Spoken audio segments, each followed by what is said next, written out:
again to my channel, Catherine Malubay. Ayan, today po guys ay mag-upload, today is our video. Mag-unbox po tayo ng DJI OM4 gimbal. Finally, nakabili na po ako. Ayan.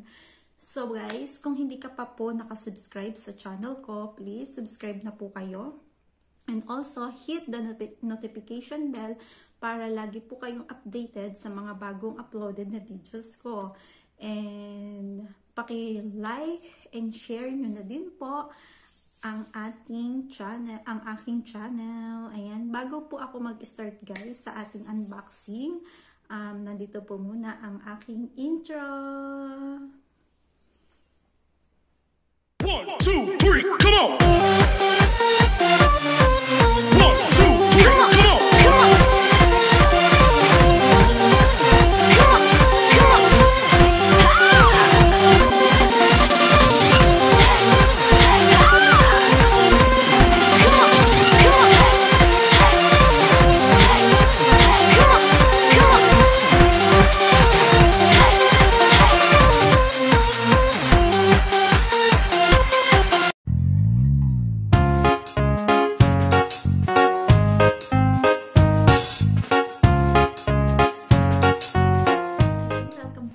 Guys, I'm here again. Welcome to my channel, Catherine Malubay, and here is our Osmo DJI gimbal. Ayan, ang aking bagong toy. So, finally, nabili na rin po natin at ito po ang i-unbox natin. Sulit ba ang pagkakabili ko? Medyo may kamahalan siya dahil sa mall ko po siya binili. Ayan. Ito po yung latest ng Osmo DJI Gimbal 4 for the smartphone. So, ayan. Binili ko po ito sa Pama Shopping Village. So, i-unbox na po natin. Yee!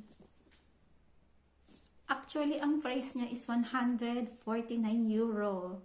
So, sa Pilipinas, siguro umaabot na rin siya ng nasa 6 to 7K. Depende po yun sa palitan. So, may 1-year warranty po tayo.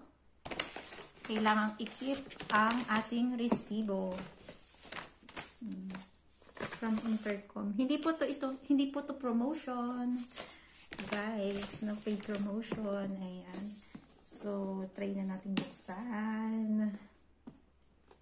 I hope magamit natin siya. Kasi, ayan, malapit na tayo magbakasyon. Kailangan natin sa travel vlog ang ating pinapangarap.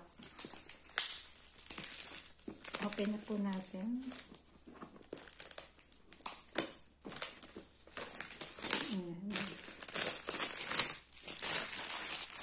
Hindi na ako umabot dun sa sa sale. May sale kasi nito sa sa Amazon.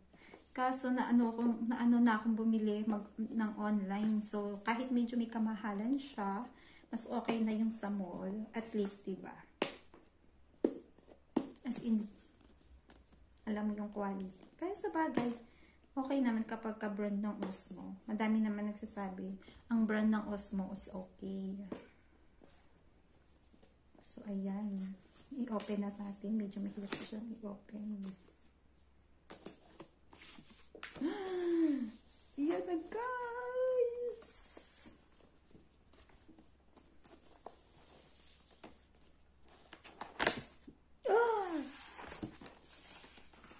Yan siya guys. So, may magnet po talaga siya. Ayan. Magnetic So, medyo mabigat siya.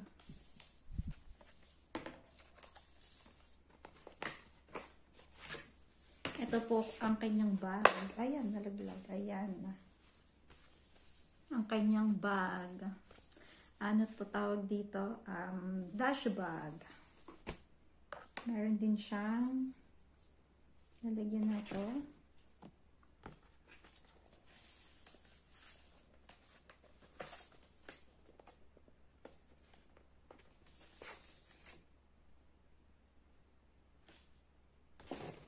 alignment guide.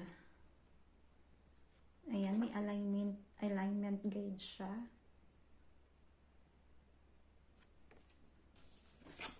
Para sa pag-stick ng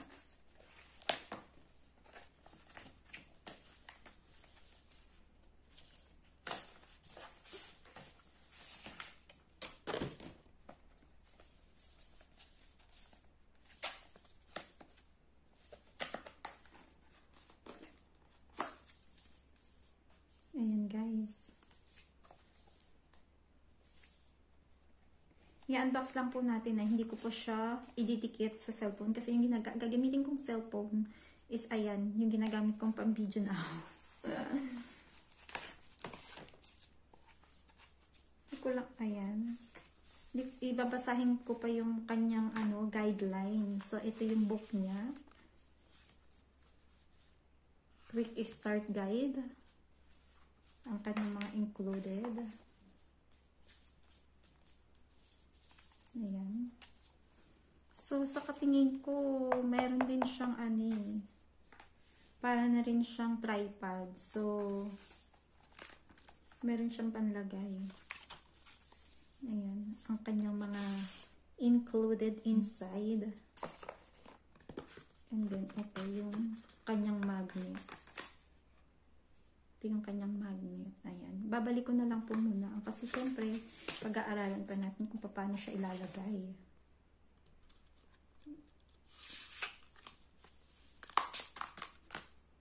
Ayan. Siguro, i-upload ko na lang din ang panibagong video kung paano naman yung pag-assemble nito. Titingnan ko pa. Mahirap kasi yung demo online, diba? So, ayan po yung kanyang kasama. Tingnan pa natin yung ibang kasama na accessories. Ayan.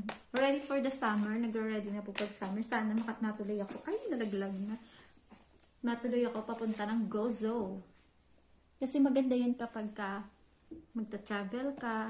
Diba? Susunod sa'yo. Tapos hindi na siya yun nga sabi, susunod sa'yo yung gimbal.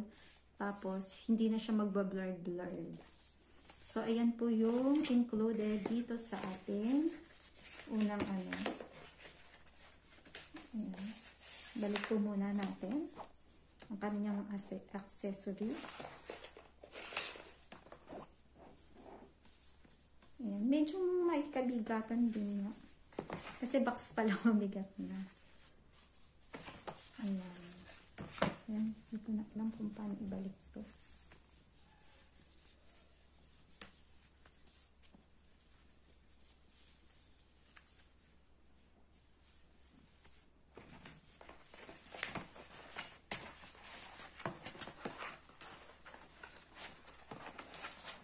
Ang aking pinapangarap na Osmo.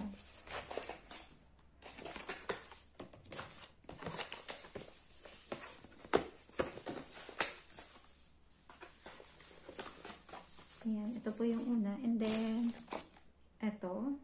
Ayan, aalamin pa natin kung paano siya ididikit. Ayan, may mga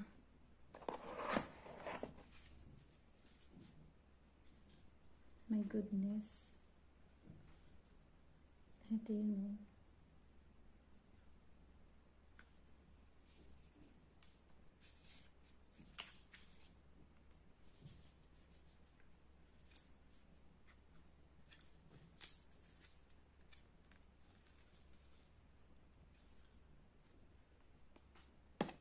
Teka lang guys.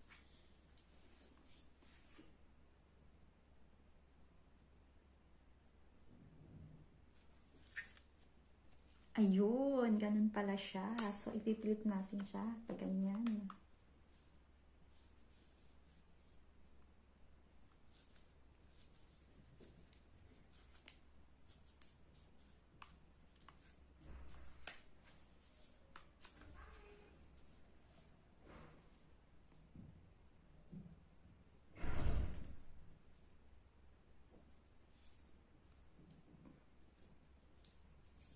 Parang ang hirap na.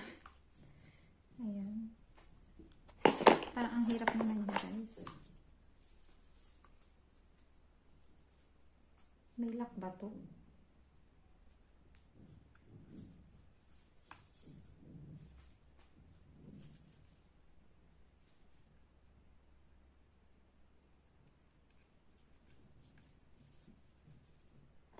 Kasi meron din siyang ganito. Panlagay dito. Anti-charge. Meron din siyang charger. So, aalamin pa natin kung saan siya i-charge. Battery yata yun eh. Yung nandun. Ito. Ayan. Ito ang kanyang battery, ang kanyang charging. So, universal siguro yan. Kasi wala siyang kasamang socket. Wire lang. Tapos dito siya. Sana hindi ko pagsisiyan yung pagbili ko nito, no?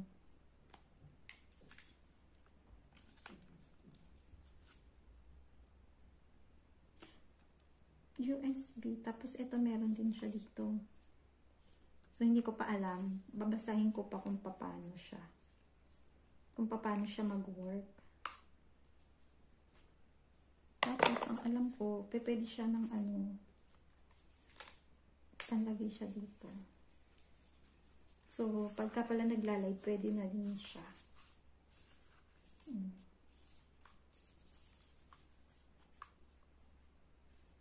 Kasi ito yung mga ano niya. Ito yung camera on, yung ano. Ayan. So, pag-aaralin pa natin kung paano siya. Hindi ko pa. Dapat binasa muna eh, no? Hindi muna kasi binasa. So,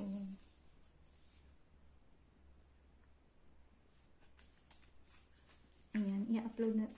Nag-unbox lang naman po tayo. So, tingnan, i-upload ko na lang kung paano. Pag napag-aralan na natin kung paano siya gamitin. Unboxing lang po muna tayo ngayon. Kakabili lang. Excited.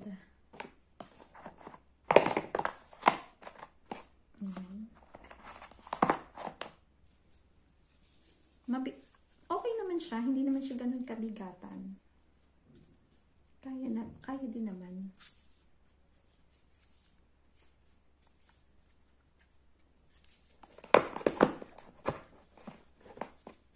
So, ayan guys.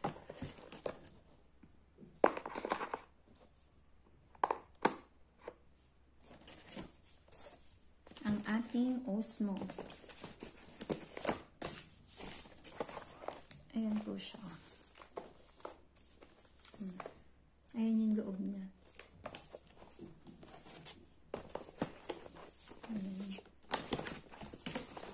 Actually kasi ito.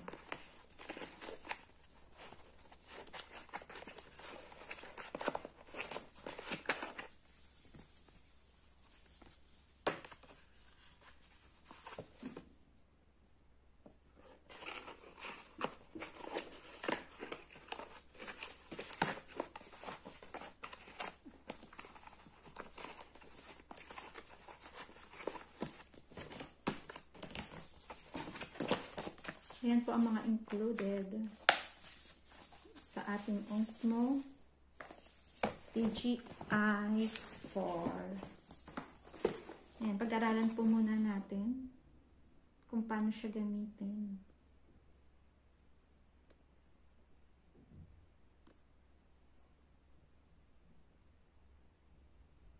Kasi may magnet din siya. Sana lang hindi nalagay yung cellphone. Ayan. And guys, so kung nagustuhan nyo, please pa-like and share na lang po. Thank you. Bye. Update ko na lang po kayo kung paano siya gamitin. Pag-aralan po muna natin.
joystick. Para siya mag-landscape, kailangan ng two frames. And then, hindi pa ako naka-download dito ng Osmo Mimo apps para dun sa open ng shutter ng camera. Tapos, ito yung sa right. Ito yung sa kanyang